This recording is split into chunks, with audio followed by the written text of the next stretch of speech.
Hello, everyone, and welcome to a preview of the 2017-18 Northwood University men's basketball season. I'm Travis McCurdy, joined by the head coach, Jeff Rekeweg. And, Coach, coming into this year, it's really almost I don't want to say entirely a new team, but there are a lot of new faces. You've got some key parts back, but there's a lot of new parts of the team this year.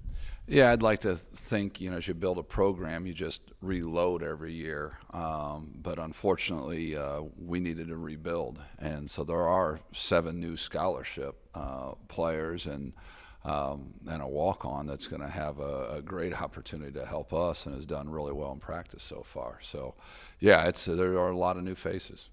So let's talk about some of those guys that are coming back. You've got some returners that are still, even though there are not that many of them, they are key players from a year ago. Yeah, Nick Spitzlee edged out Matt last year as far as scoring, and finished the year really strong last 2 games of about 30-point games, or averaging about 30 points.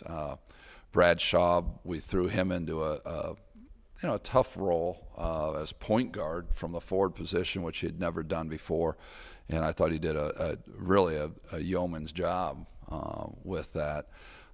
Zach Allred is one that has played with a lot of passion and energy, and he's made a lot of changes to his game coming in this year and has been really good so far in practice.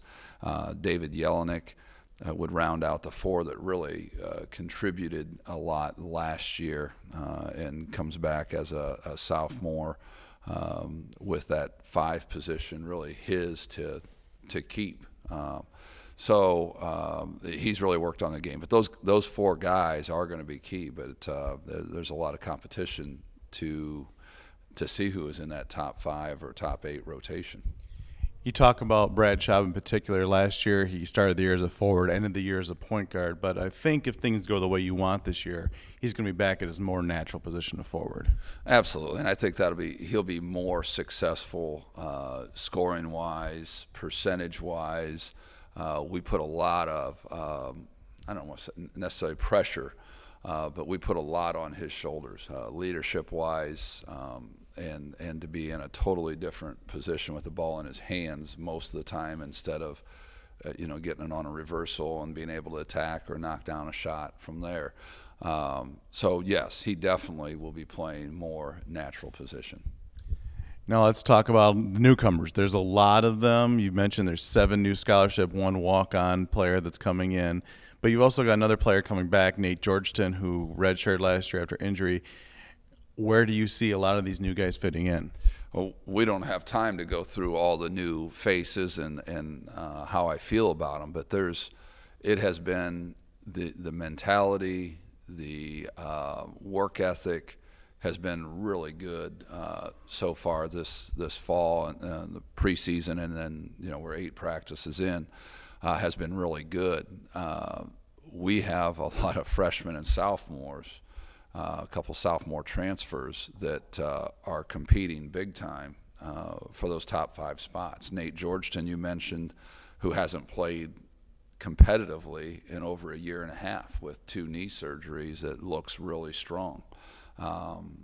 So we see him and Alec Marty competing for that starting spot at the point guard, and they're doing a great job. And then the off guard, we have 2 new guys that have come in. Every position, really, we've added players, and a lot of youth and not much experience when it comes, especially to GLIAC basketball. But guys that are really passionate about what they're doing. It's interesting to watch practice with so many new guys. Does that mean you've kind of simplified things a little bit early on because you've had so many new faces?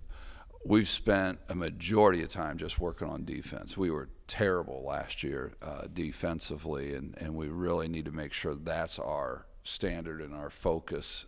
Guys are buying in at this point. But, yeah, we have not gotten too complicated, but we've spent a lot of time in our preseason and now in practices with full squad working on those fundamentals and expectations. Looking at a guy like Nick Spitzlee, such a quiet, non-assuming guy, but like you mentioned, finished the year really strong last year, and I'm sure your expectations for him in particular are very high for this year as well. Yeah, and we've challenged him to get out of his comfort zone because he is not a natural communicator. He is not a natural vocal leader, and we need him to be not the best on the team. Brad does a great job with that, but he does need to take more ownership instead of just being a cog. He needs to take more ownership, and he's done a pretty decent job of that so far. But yeah, he is going to be a guy that, with the other pieces that we have, he should get some pretty good looks, and we need to get him to the free throw line more. Yeah, he had a great year at the line as well. Talk about the GLIAC in general this year. It really seems pretty wide. Ferris State strong, Ashland strong, but it's also very wide open, as it always is. Well, you know, it's not the coaches in the GLIAC saying that GLIAC's the best Division II league in the country. It's Massey ranking. It's everybody. We are statistically, from top to bottom, the best league in the country. There is not a single night that you can come out and just play average and win. And last year's an example of that. We were not a very good team, and we were competitive with some of the better teams a lot of times. So, you know, it's a grind. When you got a 20-game conference season, it's a grind every night, and you just got to pile up as many wins as you can. So we're excited about it. We're not apologizing for it, for sure. We're really enjoy the challenge. So we're looking forward to it. Well, Coach Rek, just a couple weeks away from the season starting. Really looking forward to it. Thanks for joining us, and good luck this year. Thank you, Travis. Really appreciate it.